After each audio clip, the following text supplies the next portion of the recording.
Shalom Bapak Ibu, Saudara dan Saudari, sahabat-sahabat garam dunia dimanapun Anda berada.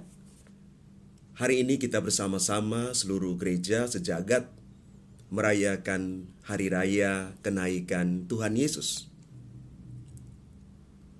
Dalam Injil, Yesus memerintahkan kepada para murid dan tentunya bagi kita semua untuk menjadi saksi Pasca Kristus, pergi mewartakan kabar gembira tentang Yesus itu, dan kita diminta untuk membaptis orang di dalam nama Bapa, Putra, dan Roh Kudus, supaya mereka hidup di dalam kebenaran akan Tuhan.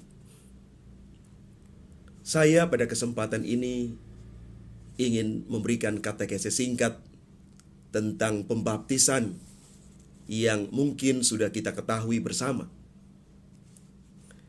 Di dalam bahasa Yunani, baptis itu berarti membenamkan di dalam air, mencelup, membasuh.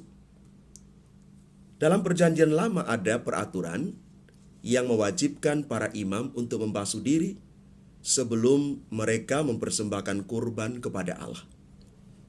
Itu bisa kita baca di dalam kitab Keluaran bab 40 ayat 12 sampai dengan 15. Imam besar harus membersihkan dirinya sebelum dan sesudah ia memasuki ruang Maha Kudus dalam kemah pertemuan atau bait Allah untuk mempersembahkan kurban pada hari raya pendamaian. Di dalam kitab Imamat bab 16 ayat 4 dilanjutkan dengan ayat 23 sampai dengan 24. Selanjutnya, para nabi meminta orang Israel membasuh diri mereka sebagai lambang kesediaan untuk dimurnikan dan taat kepada kehendak Allah. Dalam kitab Yesaya bab 1 ayat 16 sampai 17. Di reruntuhan bangunan komunitas Qumran, para arkeolog menemukan sebuah kolam yang memiliki deretan anak tangga.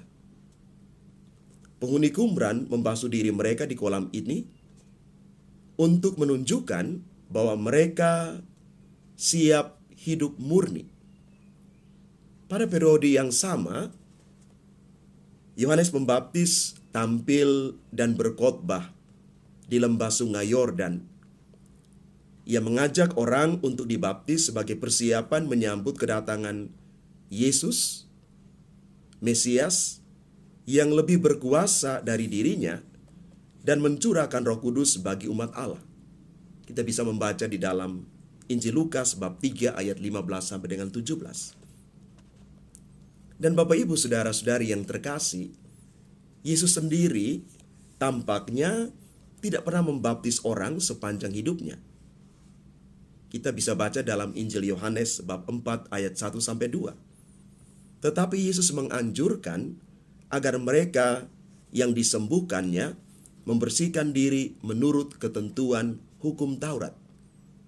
Dalam Yohanes bab 9 ayat 6 sampai 7.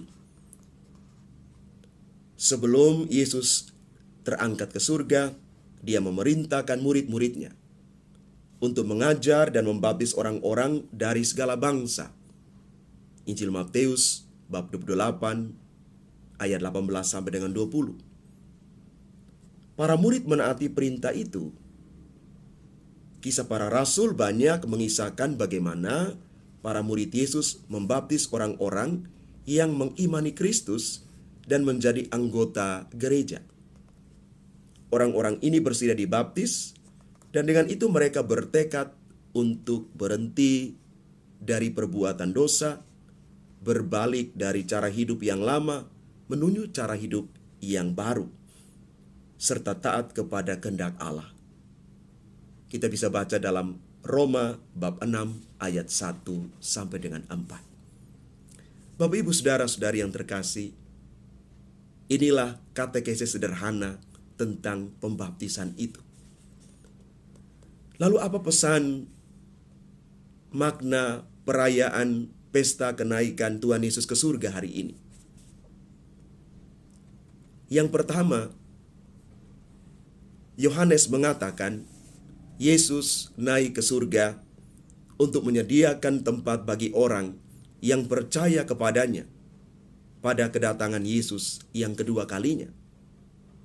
Karena itu, hanya Yesus jalan satu-satunya untuk masuk ke dalam kerajaan surga. Karena Yesus sendiri mengatakan, "Akulah jalan, kebenaran, dan hidup." Dan yang kedua, mari kita memaknai pembaptisan kita masing-masing. Bahwa setelah kita dibaptis, kita siap menjadi saksi Kristus dimanapun kita berada. Di dalam kitab suci, Injil hari ini dikatakan, "Bersaksilah sampai ke ujung bumi." Dan pada akhirnya, Yesus memberikan kekuatan kepada kita semua bahwa Dia selalu menyertai kita sampai pada akhir zaman. Mari Bapak Ibu, saudara-saudari yang terkasih, bertekunlah dalam iman. Karena Yesuslah jalan satu-satunya kita menuju kepada Bapa.